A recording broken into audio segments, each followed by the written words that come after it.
Let me tell you the truth, Nigeria is beloved, but it has been badly mismanaged.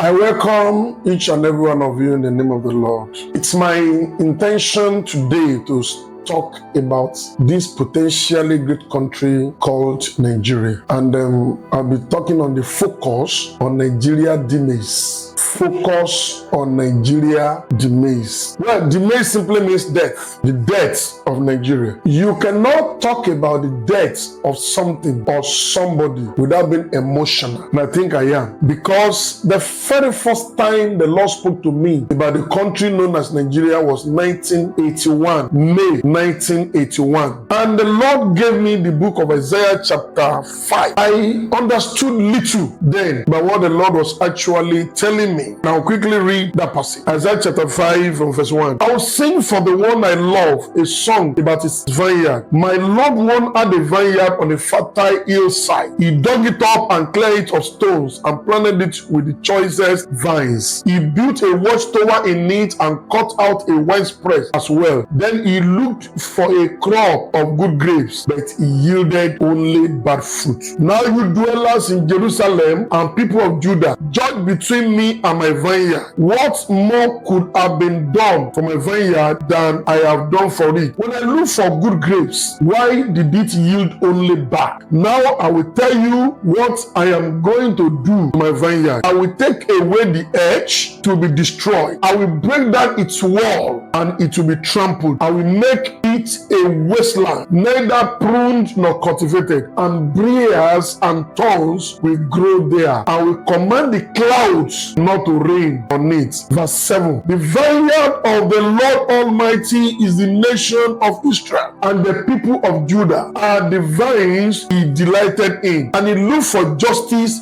the short bloodshed, for righteousness, the hard cries of distress. Verse 8. Woe to you who add house to house and join field to field, till no place is left, and you live alone on the land.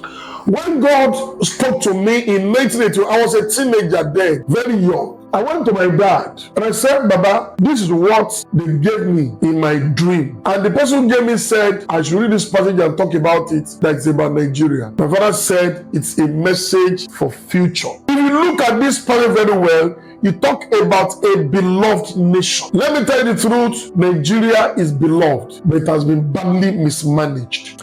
This passage that we read talk about how God cared and showered much favor and blessing upon this nation called Nigeria. Globally, it is being said by several people that maybe apart from the Republic of the Congo, there is no other country on earth that is as blessed in terms of mineral resources as this country called Nigeria. But the country has been bastardized, abused, misused, misruled, and granted. Many people who knew the truth among the political elites, religious leader elites, business elites, and captain of industries are trying to be politically right and careful not to say the truth. We all know Nigeria is already a dead country, and what we are seeing is the kicking of a dying horse. The Bible talks about woe on people who add houses upon houses.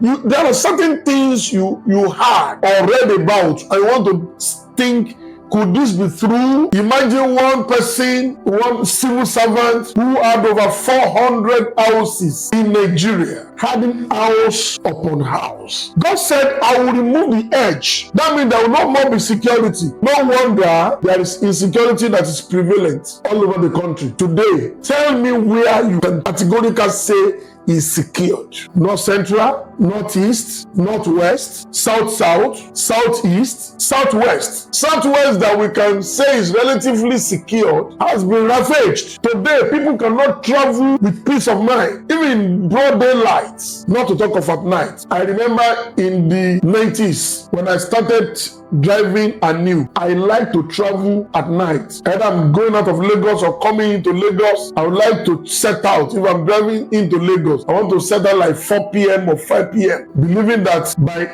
8, 9, I'll be entering Lagos. But today, can any right-thinking person accept a necessity cause for it? It's not possible. Why? Because the security is not there. The Bible said, I will remove the edge.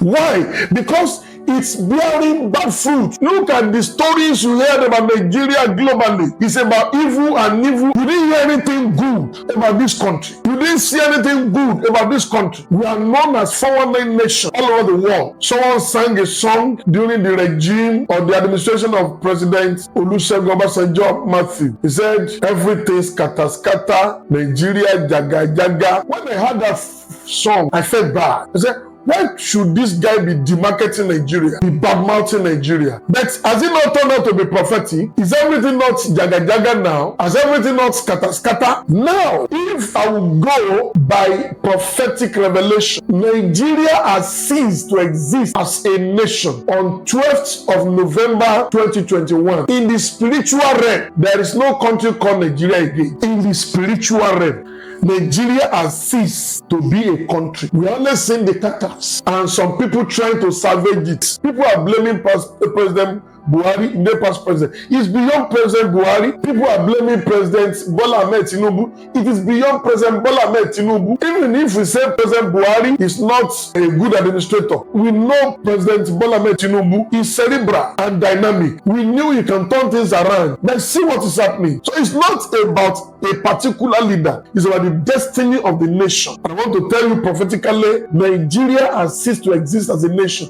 In the spiritual realm, if you are a prophet, or an alpha, or a spiritualist, go and pray and delve into the spirit and ask. You will be told there is no more a nation, a country called Nigeria. Nigeria is already dead as a country. We are only seeing the kicking of a dying horse. So that's my message for you. And in the next appearance or episode, I'll be telling you more about what to expect concerning Nigeria. Thank you and goodbye.